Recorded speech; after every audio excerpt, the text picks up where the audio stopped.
Hey, beautiful soul. You're listening to the Rising into Mindful Motherhood podcast, your weekly dose of fertility wisdom. I'm your host, Dr. Katie Wood. I'm a barefoot mama bear, pharmacist, and integrative fertility coach. This is your go-to podcast for all things to naturally nourish your fertility, embody womb healing, and reclaim your feminine power to accelerate your path to pregnancy. My expert guests and I will be having intentional conversations to discuss the many facets of a thriving, fertile foundation, natural wellness, and how we grow and transform as women on our journey to motherhood. So let's dive in, shall we?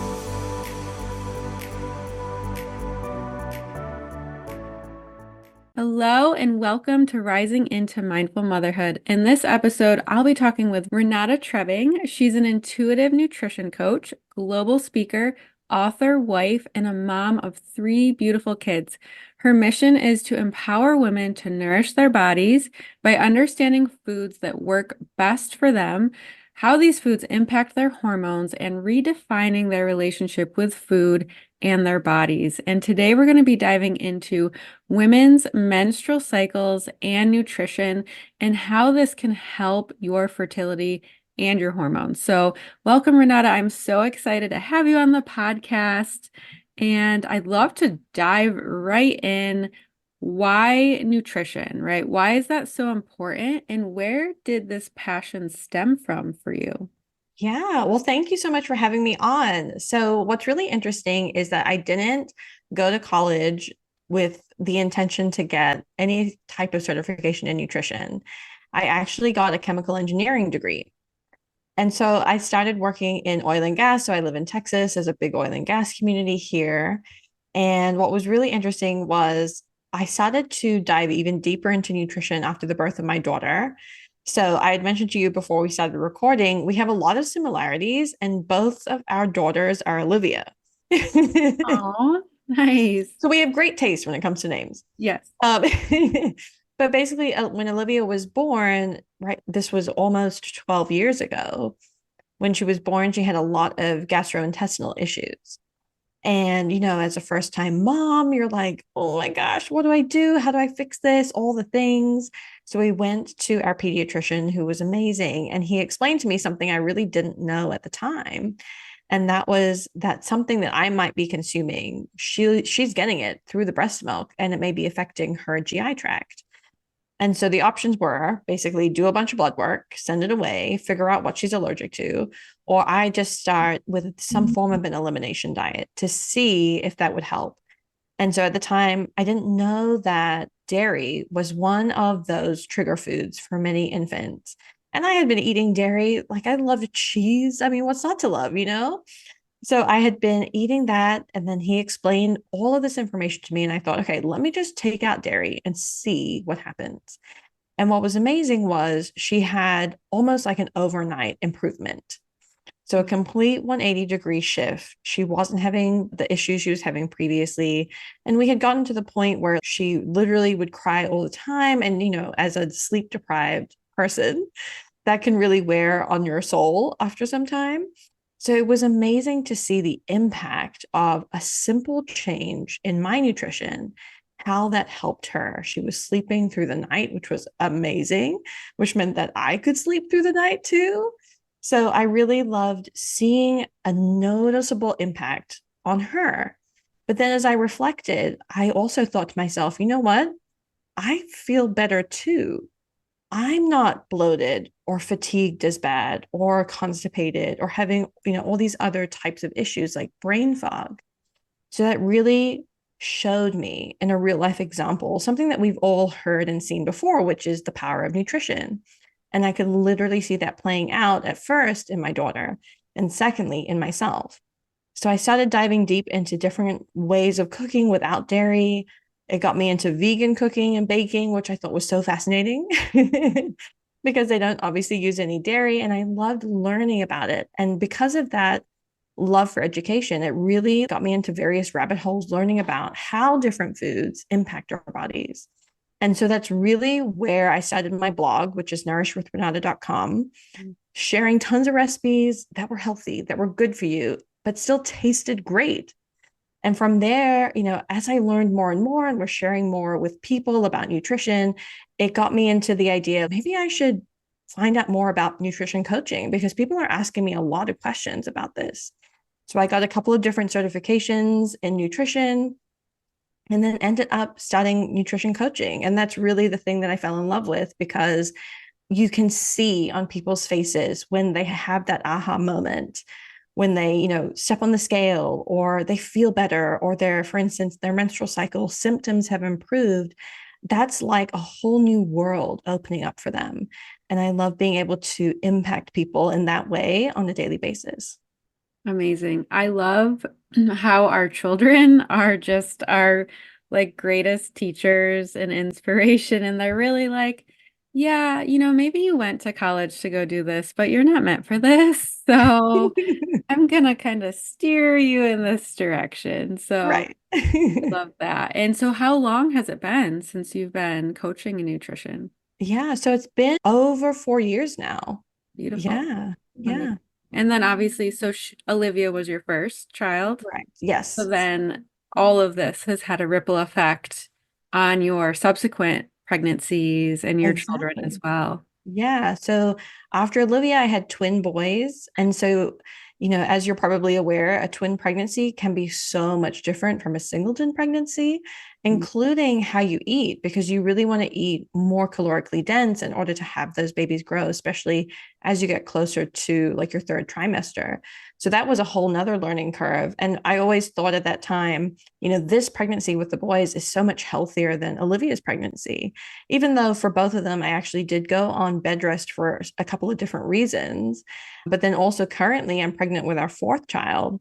Oh, And this pregnancy is even healthier than the other two. So it just goes to show you like how amazing that cumulative impact of learning, of growing, of implementing can have on your body and on your kids. Yeah, just continually evolving and changing, and we're just learning and giving our past selves grace and compassion for Yes. what we do at that time. That's for sure. So let's dive in with nutrition and menstrual cycles. So if you have a woman coming in, maybe they're trying to get pregnant, maybe they're not, but they have irregular cycles, maybe PMS or even endometriosis or PCOS. What are some of the most like general but common recommendations that you would give someone? This is such a great question. So, the first thing that I'll say is for many women, it can feel very scary to talk about their menstrual cycles. And I think part of that is because there is so much stigma associated with it. So, I always start off with commending a woman's courage to speak about it openly because we're often brought up in a society where that's admonished.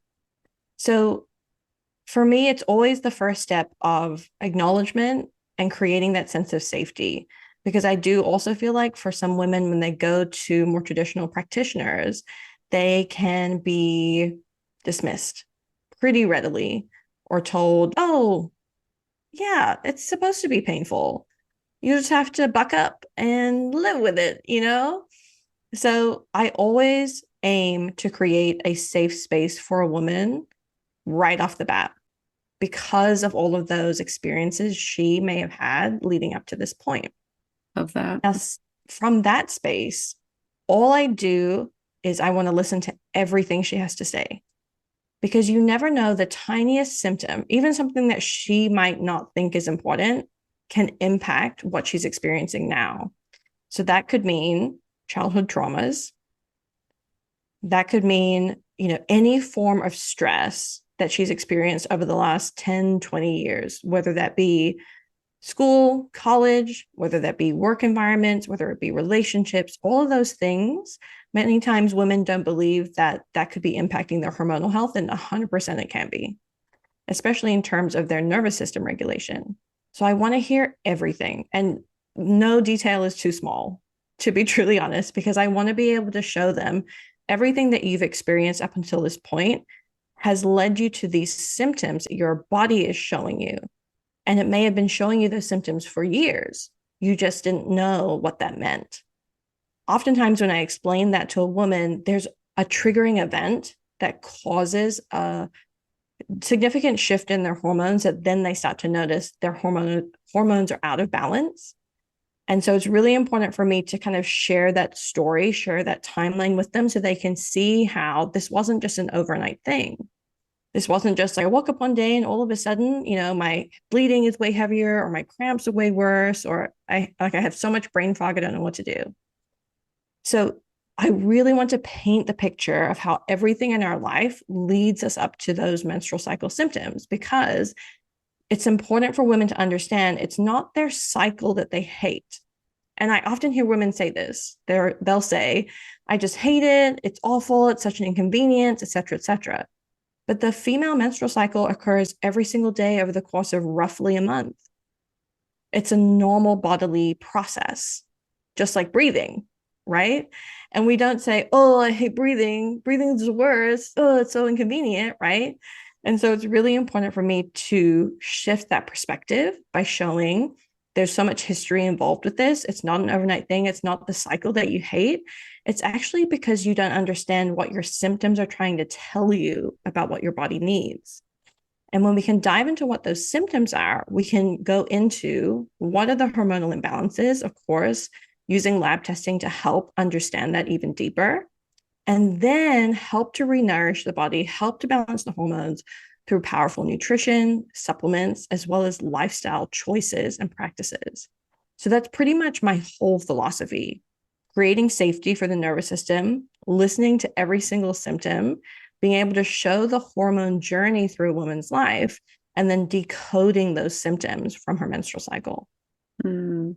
I love that you start with creating a safe container because a lot of times I'll speak to the fact that, you can be eating the healthiest diet, but if you're in constant fight or flight, like your body is not able to digest and assimilate those nutrients. So especially if you are trying to get pregnant, that can be a really, really big problem, especially if you tack on maybe you were on birth control before you Yeah. started crying. So like you're already starting like nutrient and mineral depleted. So I love that you incorporate that facet in how you coach women because I think that that's a really, really important piece and valuable piece that isn't probably always coached on or really touched on with clients wanting to maybe regulate their cycles and things like that. So I definitely love that piece. Thanks. And what are some of your favorite nutrition hacks for hormones? I know I have some of my own, but I would love to hear like some of yours for sure. Yeah. So there's a few that I always rely upon because I really do feel like when women see it in action, their minds are blown. They're like, "Oh my gosh, this is amazing." So for me, the first one is actually protein. So I love to make sure that women are creating balanced plates in order to balance their blood sugar levels. And for me, I always start with protein just because I found through my practice so many women are neglecting protein. There might be fears about if I eat too much protein, then I'm going to end up looking like The Rock, and which I understand, and that's very unlikely. Although if you do look like The Rock, let me know. Just kidding. So protein is always that first thing that I focus on because I do think when women can not have those energy crashes, when their blood sugar levels are stabilized, so their energy levels and mood are more stabilized. When they stop, for instance, many women will come to me with a weight loss goal as well, in addition to getting healthier, and they're seeing the inches fall off and they're seeing the weight fall off with relative ease. That's always such a pat on the back for them because they can then see like nutrition doesn't have to be complicated or complex.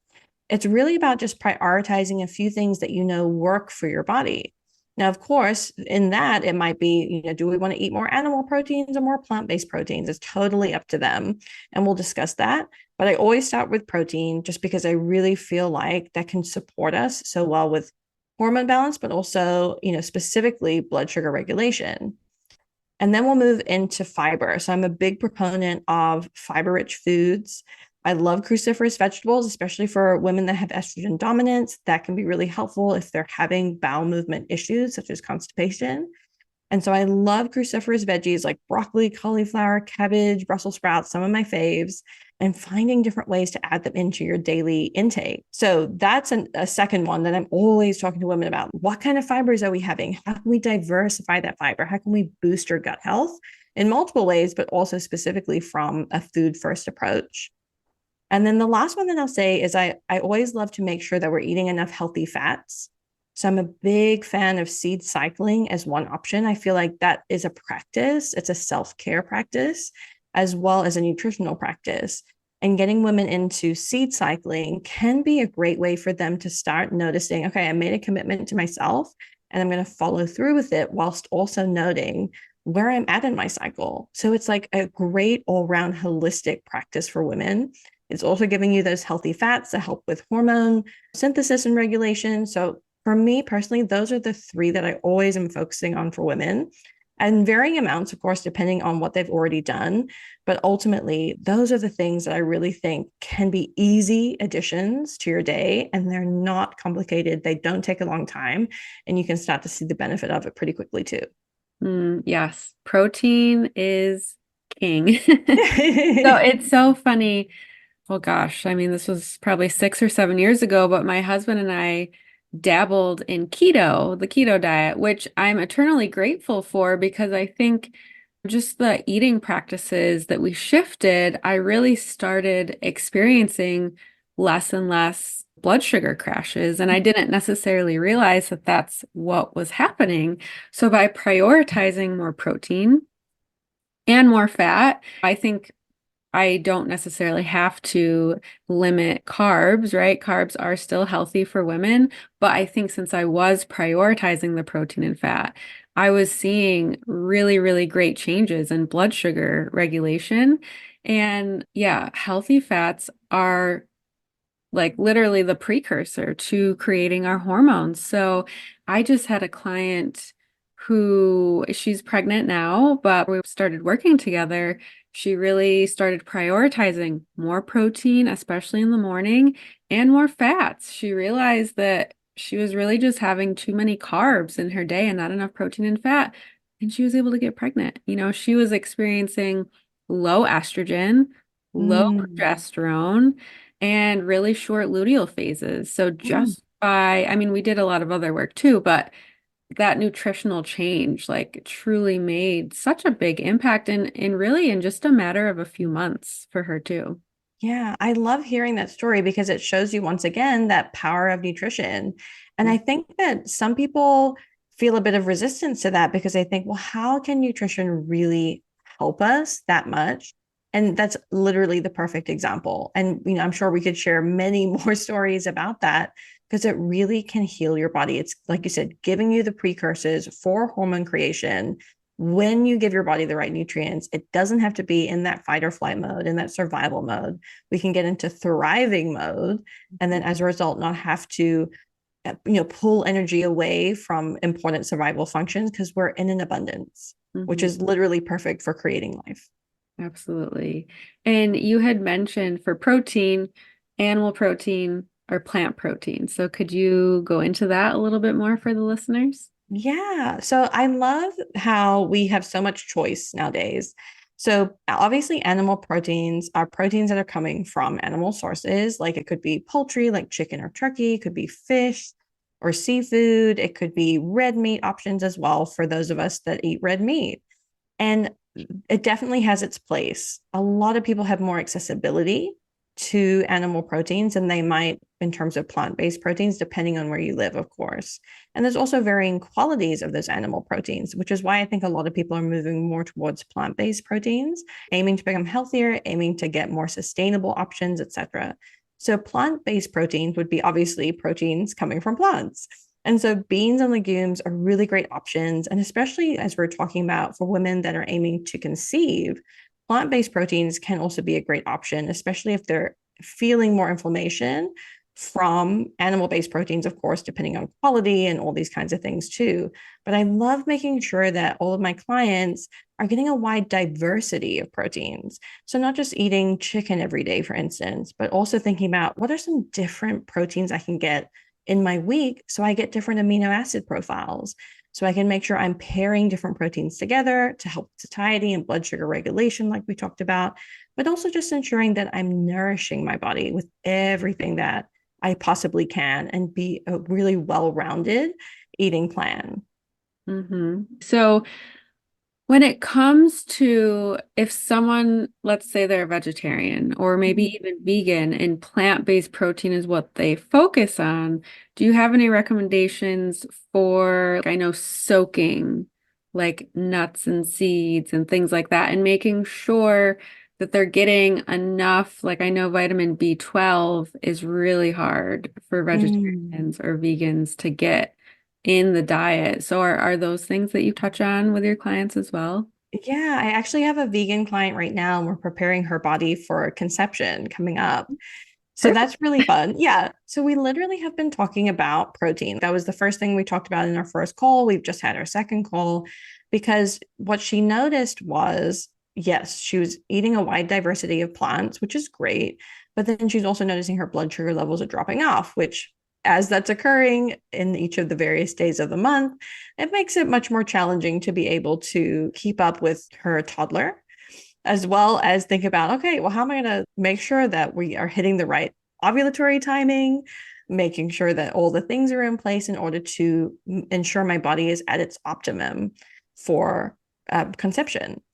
And so we really did think about, okay, what are some alternate options for protein that are easy, right? Because we want things to be easy. The more roadblocks we have in our way, the less likely it is for us to do something. So definitely in terms of soaking and sprouting, that can be a wonderful choice. There's actually some really great YouTube videos to show you how to do that. So I love to like point people in that direction too. Or I found that there are actually some products that you can purchase that already have done that work for you. Of course, depending on what area you live in. But I love just knowing that there are some easy options available, as well as stocking your pantry or your freezer of things, especially if you bulk make them, just in order to make life that little bit easier for you. So, those are some of the things that we talk about, especially for my vegan and vegetarian clients, because I really do find that protein being that one thing that we talked about right off the bat, if we can show the difference that you can have in how you feel when you increase your protein intake, that's a game changer just by itself. Because Mhm. now you have energy. Now your blood sugar level is not dropping. And we can continue to adjust and refine that moving forward too, in order to make sure your body is literally primed and ready. Because in pregnancy, as you know, your protein needs will likely increase. In postpartum, your protein needs will likely increase because you're breastfeeding. And so I really want to get that foundational habit working in an easy way so you know that you can rely on it to feel really good. Absolutely. Yeah, that's really helpful to know that there's some products out there that are already sprouted. I think I recently bought mung beans and they were Yes. sprouted already. I haven't tried them yet, but I need to. Yeah, so Uh, good. yeah. In your bio, you put that you are an author. Can you share a little bit about, I don't know if it's one book or more than one, but what that is and what the book or books are about? Yeah, so I have two books. My first book is called Nourish Your Body, a 30-day healthy and delicious meal plan. And so the reason why I created this book was because in all of my coaching, I would always share a meal plan with my clients. And that was one of the things they loved, namely because we would talk about certain foods or food groups like protein, fiber, etc. And then they would think, oh, well, how do I implement that? So the meal plan is the perfect way to do it. And as I was going through my coaching practice, I realized like this would be such a great opportunity for people to be able to experience my coaching, but at the price of purchasing this book off of Amazon. So it's literally 30 days of recipes that you can meal prep. They are paleo based, meaning that they are generally unrefined products, prioritizing lean proteins, lots of different kinds of fiber, healthy fats, of course, lots of really good for you ingredients. And usually it's things that you've heard before, like it's not random ingredients that you can't find in your local grocery store. So I love that approach. In addition, they're all really tasty. So yesterday I met with a client and she told me about all the recipes that she and her family have tried from the book. And so I love hearing not just her, but she said, my husband loves your double chocolate protein balls. Like they taste so good. Or she's swapping recipes with people at the school that she works at. And so there's a roasted red pepper hummus in there that's so delish and so easy, great snack, perfectly meal preppable. So they're all talking about different easy recipes that come from the cookbook.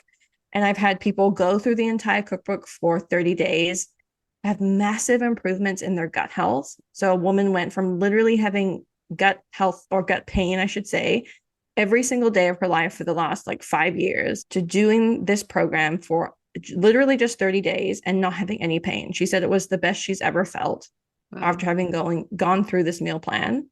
I've had another woman go through the program. She lost, I think it was 10 or 11 pounds, which is, of course, an amazing feat just by itself. And then it's really sparked the rest of her health journey. So even now she's running marathons. She's traveling internationally, like living her best life. And part of that journey was being able to show how you can eat healthy food without it tasting boring or bland. So that's my cookbook, which is the first book. The second book is called Heal Your Body, Mind, and Spirit. And so for this book, it was really me showing how stress impacts our body. So I had gone through a period of time where I didn't realize it. And I think this happens for a lot of women. We have this like idea that stress is some huge ordeal. Like it's, have you ever seen The Wolf of Wall Street, that Mm-hmm. movie with Leonardo DiCaprio? Yeah. And so you can tell by the end of that movie, he is like majorly stressed out, right? He's like screaming at everyone. He's lost everything. He's doing copious amounts of drugs, like literally ripping his hair out. And we think that stress has to look like that. And of course, sometimes it does. And for me, it was a gradual, slow increase in the amount of things I was putting on my plate, from having, a kid and then two kids at the same time to starting a business while also working full time. Like all these things add up, but I didn't realize how much stress I was really under. And especially working in the industry that we work in, we know all the things that we're supposed to do. I was doing the meditation in the morning, I was doing the workouts, all these things, and it wasn't necessarily serving me the most powerfully. So I actually had a moment where I had shingles. And I knew immediately when the doctor told me I had shingles that it was because of stress, not because, I had any kind of predisposition in terms of like environmental things or anything. But when he said to me, you're really healthy, like you're doing all the things you're supposed to do, like you shouldn't have the shingles, I was like, I think I know why. Yeah. So it caused me to have a big look at my holistic health. And that's really why I ended up writing that particular book, because it's not just about, am I eating the right foods every day? It's, am I dealing with my mental health in a way that's actually manageable and effective? Am I looking at my emotional health? Am I really diving deep into my spiritual health and whatever that might mean for you? And bringing all aspects of that together in this book in order to heal myself, in order to share with others things that really work for me. And of course, in this one, there's lots of recipes as well to help with reducing inflammation, reducing stress in the body too. Amazing. And congratulations. That's really, really cool to have two books under your belt. So Thanks. are they available on Amazon? Because I'll include the links in the show notes. Yes, they're both available on Amazon. Perfect, perfect. And I know you have a freebie for the audience, Nutrition for Your Cycle cheat sheet, if you want to tell us about that. Yeah. So I find that a lot of women are interested in nutrition for their cycle, meaning that what are the foods that I should eat in every phase of my cycle? This can be helpful because it's giving your body the nutrients that it needs to help to regulate your hormones so that you don't end up getting to your luteal phase and then have all these PMS symptoms occur that feel debilitating and overwhelming. So I created a little cheat sheet that you can download for free, and it goes into every single phase of the cycle, a few foods to focus on. You can just pick one of them, or you can do all two or three of them, as well as seed cycling. So I love being able to have that because you can keep it on your phone. So when you go to the grocery store and you know what phase of your cycle you're in, you can purchase those food groups. Or like for many women, I've said, put it on the fridge, put it on your pantry. And then when you go to get a snack, you can think, oh, okay, in this month, in this particular phase, I'm focusing on adding in more cruciferous vegetables. So I'm going to make sure I'm grabbing some broccoli or grabbing some cabbage to go with my lunch today. So that's a super easy thing that you can get for free. And like you said, the link will be in the show notes. Absolutely.